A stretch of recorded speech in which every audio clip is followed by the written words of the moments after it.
Pessoal, hoje, então, a gente está aqui no nosso 7º encontro, né? Fazendo aos pouquinhos aí essa jornada de informações, enfim, uma série de dicas, né? Que a gente... hoje é o 6º ou hoje é o 7º? Agora fiquei confusa. Enfim, amanhã é o último. Penúltimo encontro. Nosso penúltimo encontro, né? Dessa atividade de poder dar para vocês algumas informações. Nosso objetivo era apenas esse, né? Poder passar para vocês algumas informações, ajudar vocês a se localizarem um pouco, né? Nessa jornada, né? De começar a fazer o mestrado, com todas as suas etapas, as suas dificuldades, as suas particularidades, passando por processos mais teóricos e, ao mesmo tempo, passando por processos mais práticos mesmo, né, da dinâmica das universidades, em como que as coisas têm acontecido. Saber um pouco como são os processos ajuda muito, dá mais tranquilidade, você fica menos ansioso, enfim, tem toda uma situação aí que pode ajudar. O tema de amanhã é justamente para a gente discutir as pressões psicológicas do processo, as inquietações, as angústias, então a gente aproveita e abre um pouco mais essa discussão. Mas hoje eu quero mostrar para vocês qual que é o melhor caminho para você encontrar um orientador. A primeira coisa que eu preciso dizer para vocês é que tem programas que pedem que você indique já o orientador quando você faz o seu projeto de pesquisa. Então, há vários programas que vão pedir que você já indique um orientador ou até 2 orientadores do programa, né?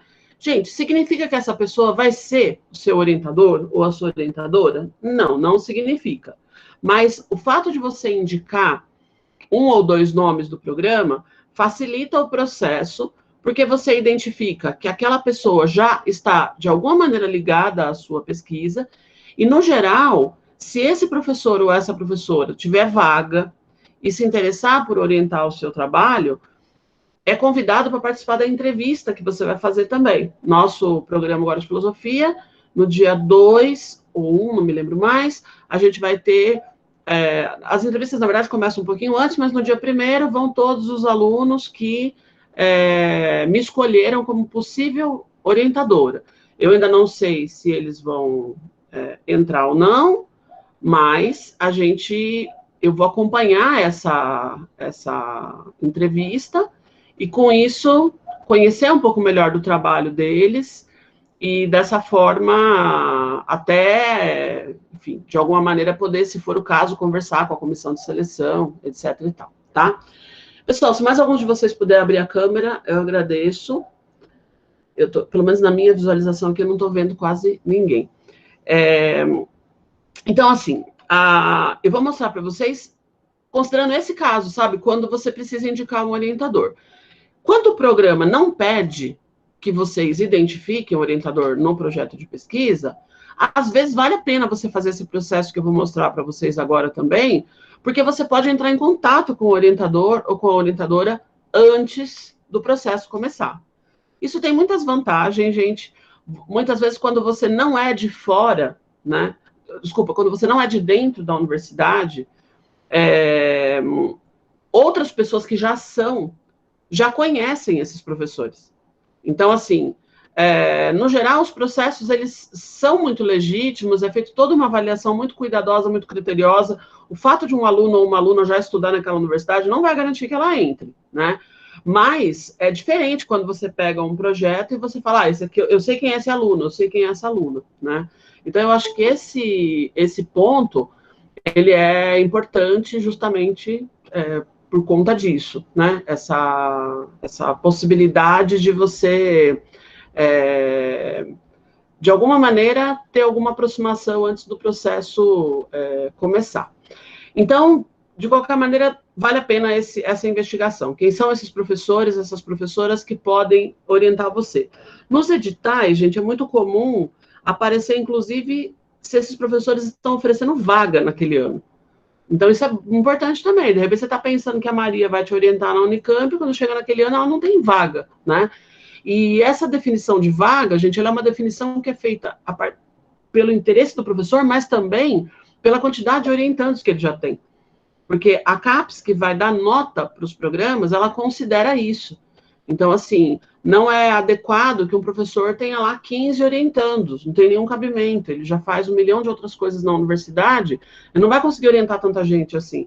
Então, tem números, né, que são estabelecidos, e por isso essa coisa da vaga. Às vezes também, o professor não quer orientar naquele ano, ou está com outras atribuições que ele não tem tempo de orientar. Então, é importante vocês fazerem esse contato. Ao fazer um contato, é bacana que você apresente alguma coisa, pelo menos a linha de pesquisa que você está querendo atuar e o seu problema, né? Eu recebo muito e-mail do pessoal que quer fazer mestrado comigo, falando, eu quero fazer mestrado com você. Ótimo. Não, agradeço muito, mas não... Eu brinco, né? Não tem mestrado em SUS, então você não vai resolver muito isso, né? Você precisa dizer... Eu sou uma parte desse negócio só, né? Eu não posso ser o foco. Então, quando você chega e fala, olha, eu quero fazer sobre educação inclusiva, estou pensando, o professor já tem uma ideia, pelo menos, do que você está fazendo. E, às vezes, pode até te encaminhar para outra pessoa, caso ele não seja, ou ela não seja a pessoa mais adequada, tá? Então, eu vou colocar aqui para apresentar para vocês 2 programas. O primeiro que eu vou mostrar, eu vou continuar lá no site da filosofia, e depois eu vou mostrar o de educação da Unicamp. Tá? Eu acho que vocês conseguem ter uma ideia, vocês vão ver como que é bem parecidinho, apesar do formato do site ser diferente, as informações são praticamente as mesmas, tá? Então, deixa eu colocar para apresentar aqui. Aí vocês já me dizem se vocês conseguem ver. Então, ó, tô na página do site novamente. Me digam pelo áudio se vocês conseguem ver.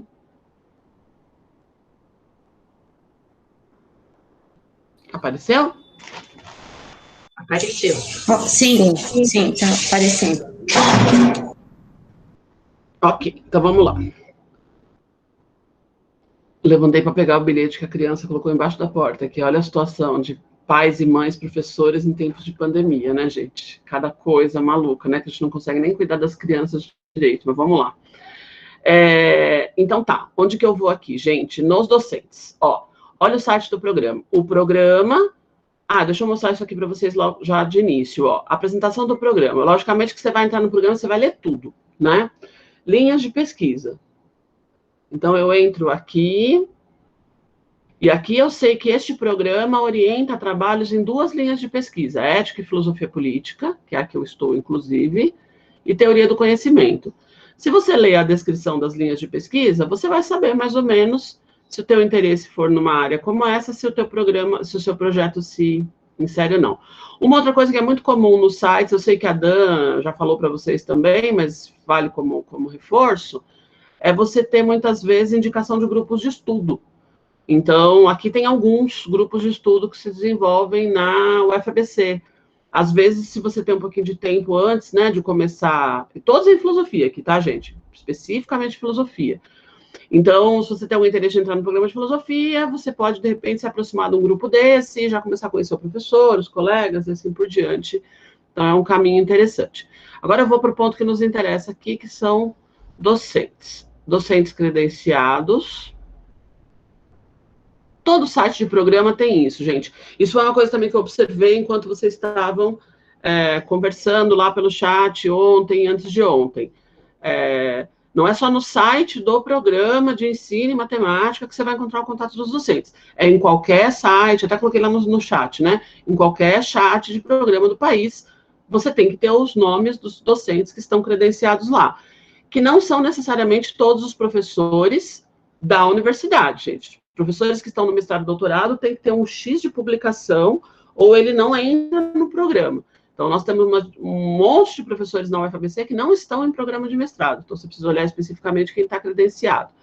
Vou passar muito rapidamente, gente, mas aqui o nosso site, que é muito padrão para muitos, vocês têm o nome dos professores, o que eles estudam, né?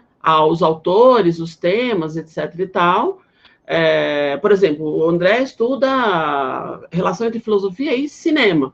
Então, quer dizer, a tua área tem a ver com isso? Bom, já arrumou uma boa pessoa para orientar, né? E assim por diante. O Cadu, Carlos Eduardo, estuda Foucault, principalmente, o pensamento do Michel Foucault, e assim por diante. Então, vocês têm a descrição do que o professor estuda, o e-mail dele, isso é muito comum também nos sites dos programas. Aqui, no caso, tem até a sala onde encontrá-lo na universidade, né? Eu vou mostrar para vocês no geral, só para vocês verem até onde vai. São vários professores, cada um com linhas diferentes, né? Professores de fora também, como é o caso aqui deste professor, que é acho que eu desci muito rápido aqui, que é um caso de um professor que está na Unifesp, mas ele é credenciado também com a gente, o caso do Marcelo, então isso é muito comum também. E aí, você tem as mais diversas áreas e temas, né, até o Vinícius. Deixa eu escolher um aqui, para mostrar para vocês o Lattes. Deixa eu pegar do Daniel. Então, é o seguinte. Como é que você vai saber mais detalhes sobre se esse professor pode se interessar pela sua pesquisa? Só essa informação aqui de cima não é suficiente, gente. Ela é importante porque ela já exclui muitos orientadores, mas é importante que você faça uma segunda verificação, que é entrar aqui no currículo Lattes. Vamos ver se vai carregar direitinho. Continuam vendo a página? Está carregando agora a plataforma do CNPq, no Lattes. Vocês me falam pelo áudio, porque eu não estou vendo vocês, tá? Sim? Consigo ver. Sim. Ok. Então, esse é o currículo do Daniel Pansarelli, meu grande amigo, está no programa comigo.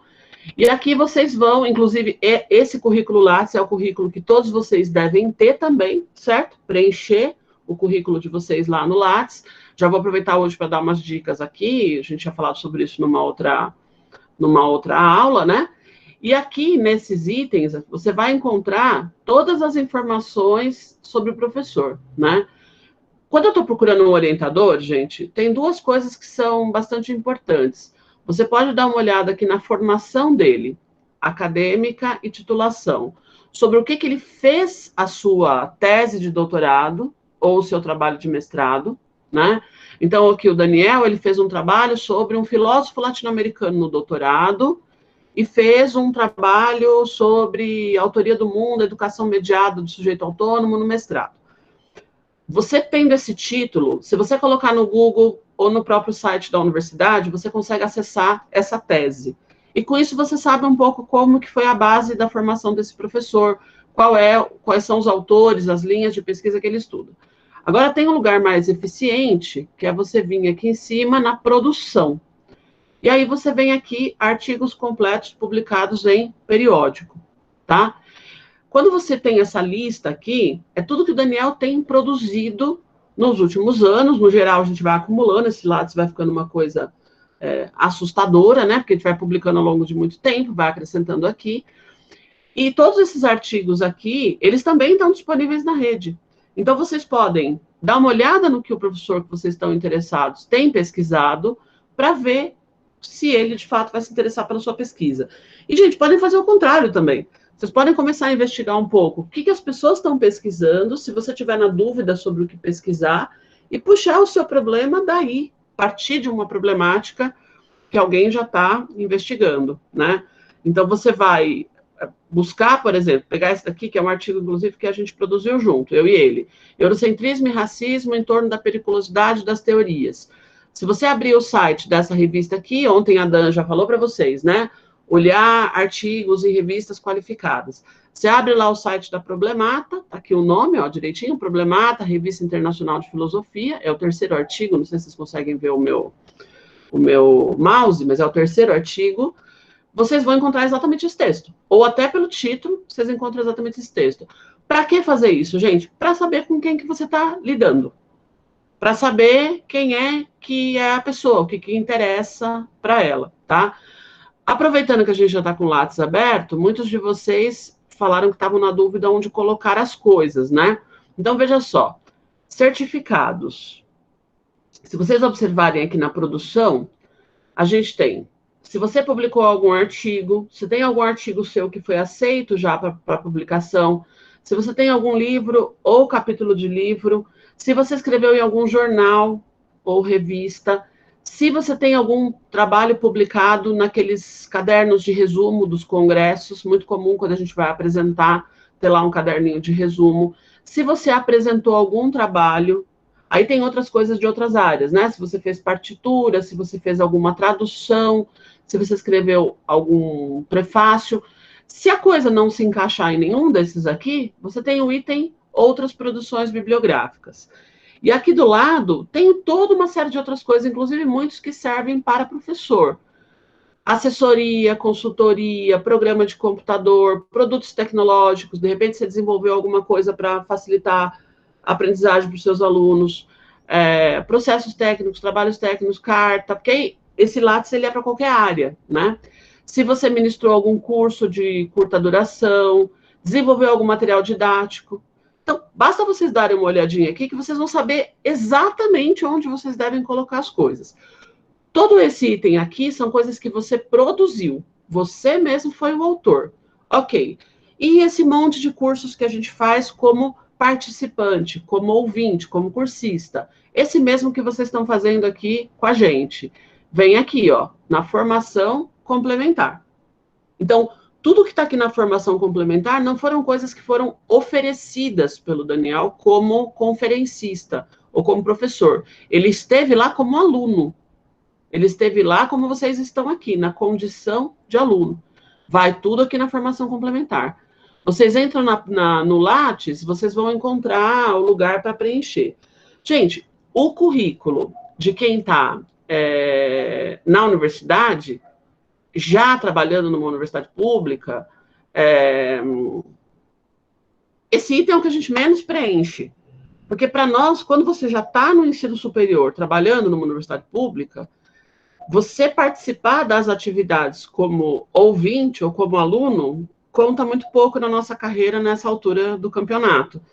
Então, é muito comum você olhar os currículos dos professores do ensino superior e ver algumas coisas só.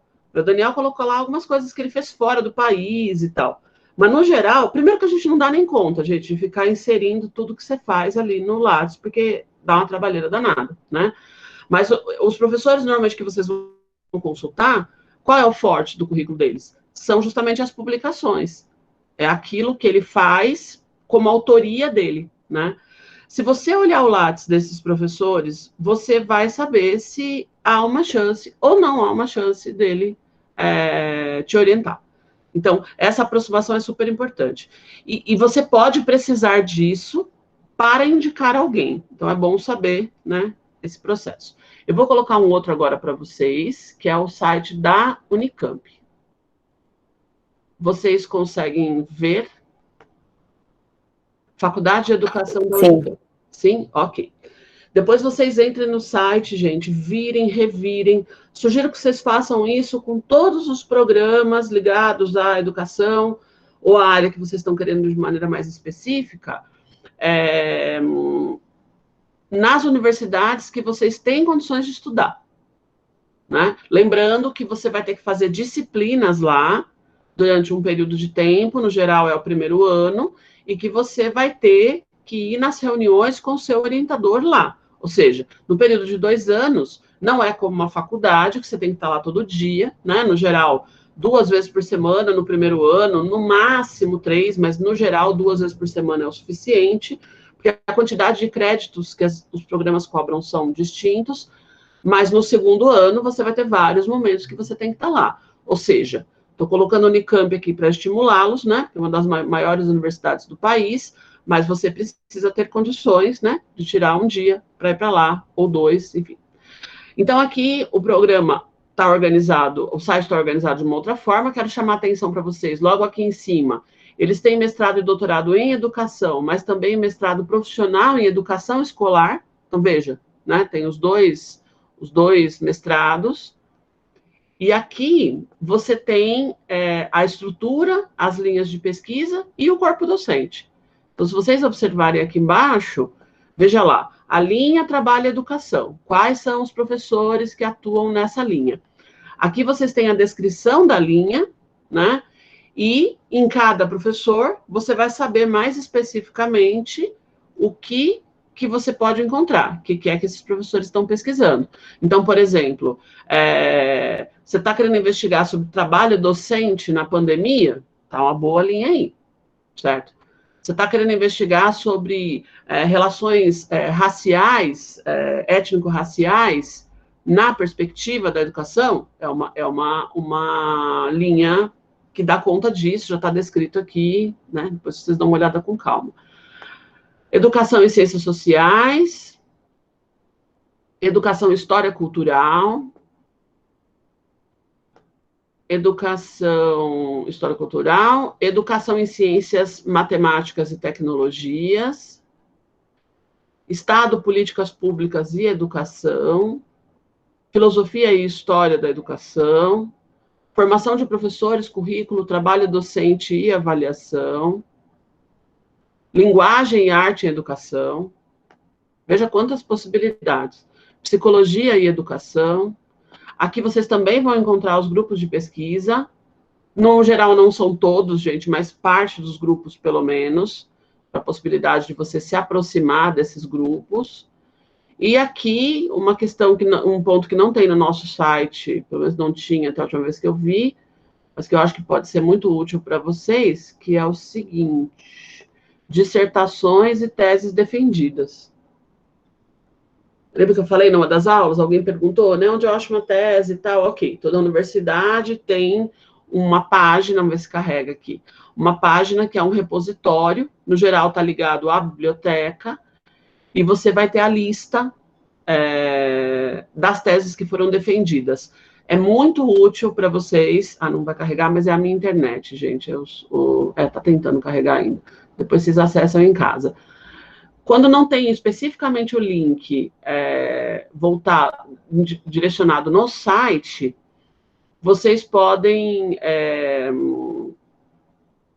dar uma olhada na própria biblioteca da universidade e procurar por tese, porque vocês vão encontrar lá as informações que vocês precisam, enfim, bem detalhadamente sobre todas as dissertações que foram desenvolvidas lá naquele período, nos últimos anos, enfim.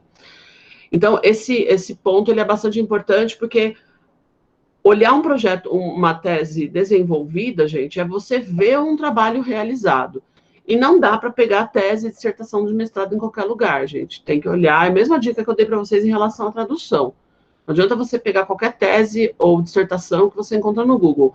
Vai olhar nas grandes universidades, nos bons programas, e aí você vai encontrar trabalhos de qualidade. Então, é uma forma segura, tá?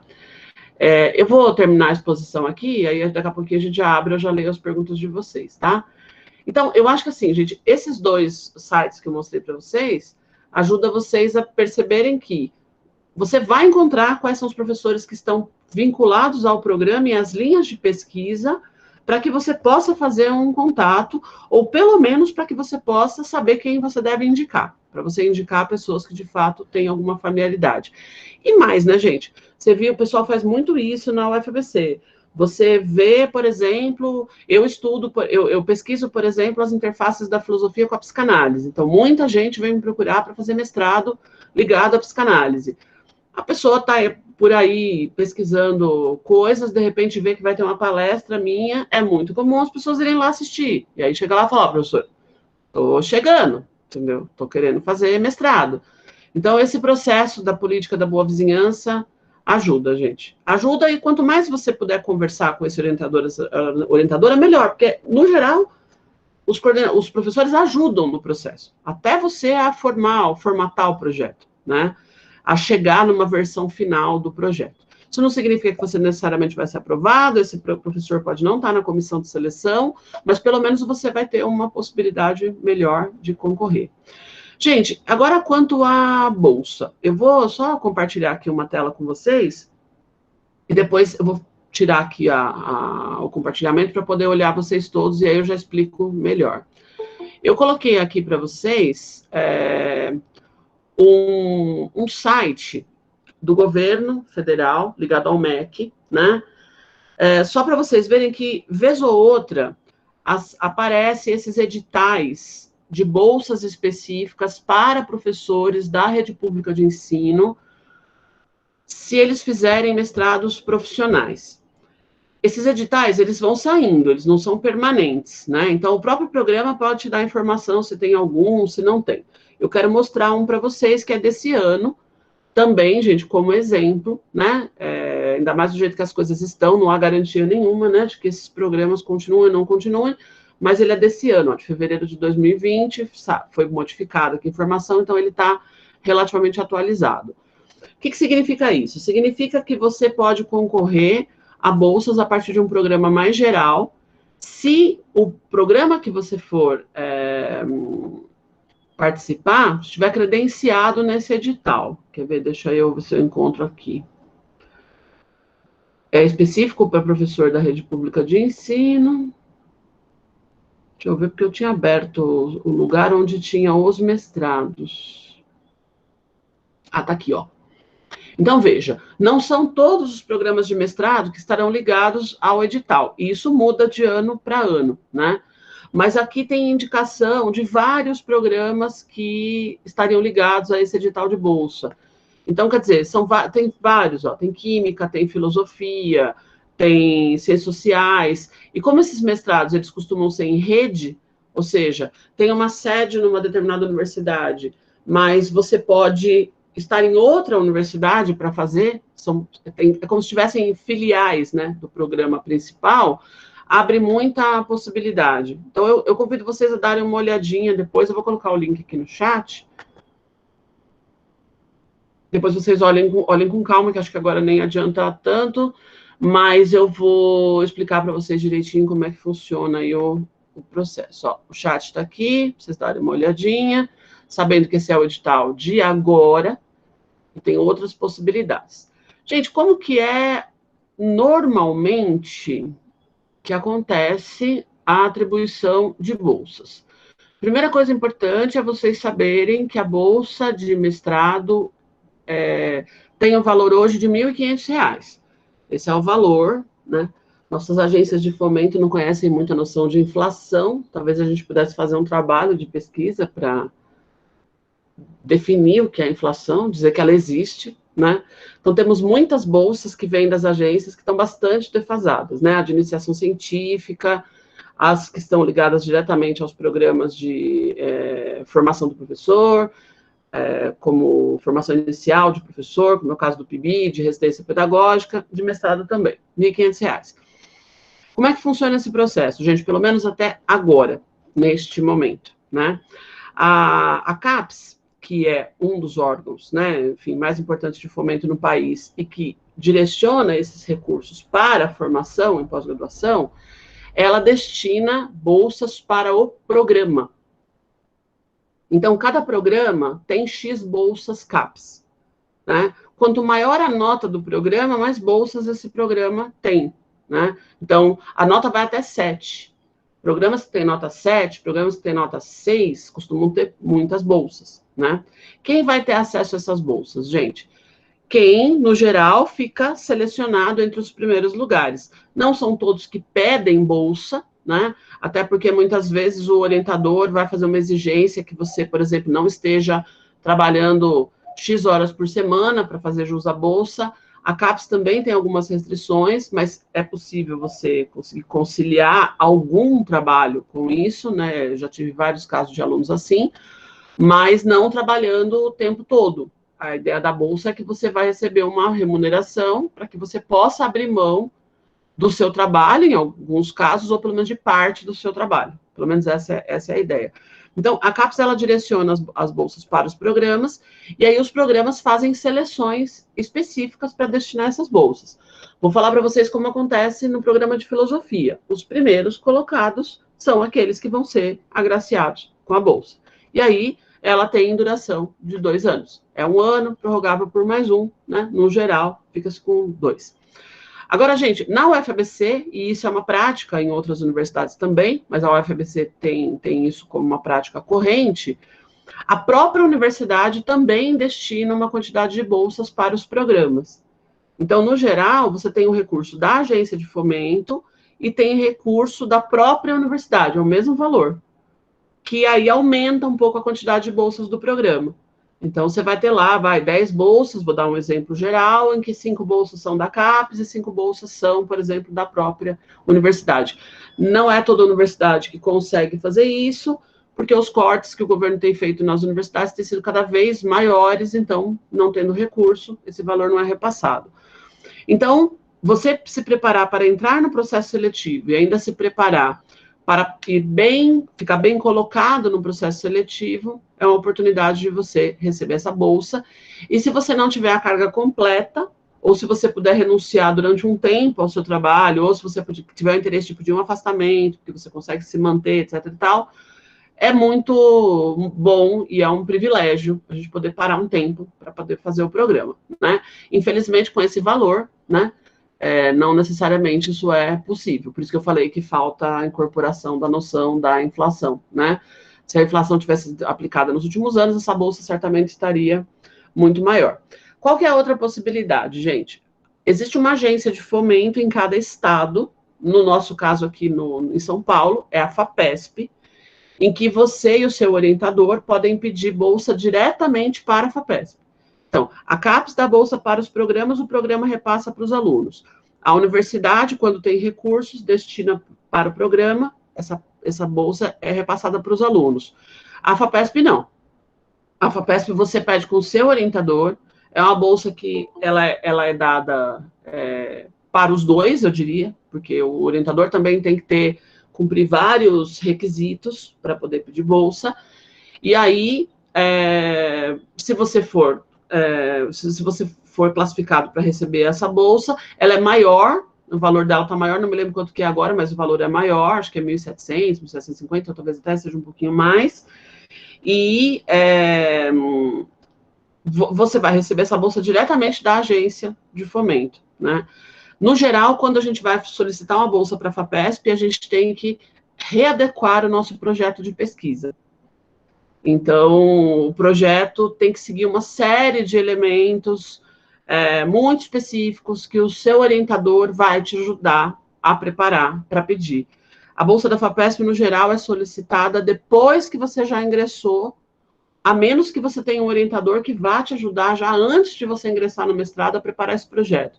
Muito pouco recomendável que você se aventure a preparar um projeto para a FAPESP sem ter alguém que já conhece bem como é que funciona todo o processo, que a chance de conseguir vai ser bem pequena.